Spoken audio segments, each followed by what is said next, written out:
on Asia. Sure. South China Sea, different subject. Do you have anything on Bongbong Marcos' visit to Beijing and the joint statement between China and the Philippines? How does the United States assess the tone and the contents of this joint statement? Well, we would refer you to our allies in the Philippines to speak to the joint statement. Of course, we are aware of it. What I can say generally is that much of what we've heard from President Marcos and his administration in the aftermath of the visit to the PRC is consistent with our approach to the PRC. We've heard from President Marcos an emphasis on maintaining dialogue with the PRC and ensuring there are channels for communication between his country and the PRC. That, of course, is something we have sought to do in our bilateral relationship as well.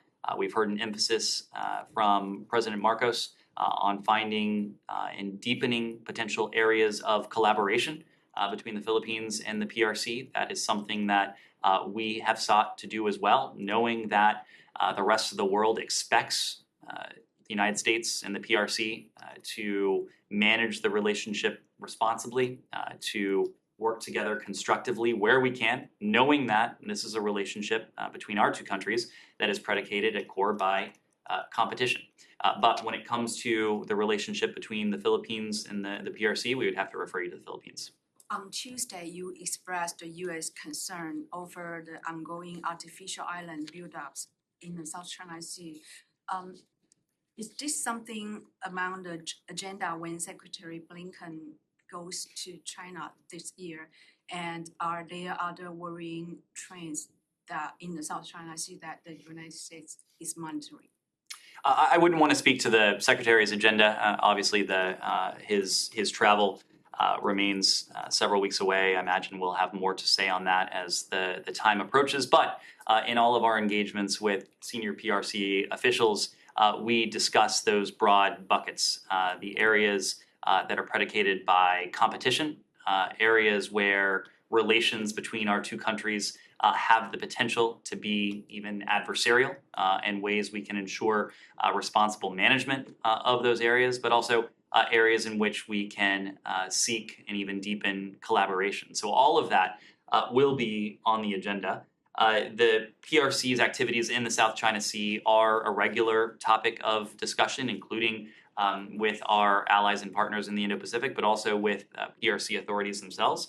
The point we've consistently made is that the PRC's efforts to reclaim and to militarize disputed outposts in the South China Sea, its willingness to use coercion and intimidation, along with other provocative actions undertaken to enforce its expansive and unlawful South China Sea maritime claims, undermine the peace and security of the region. Beijing has offered no coherent legal basis for its expansive maritime claims in the South China Sea.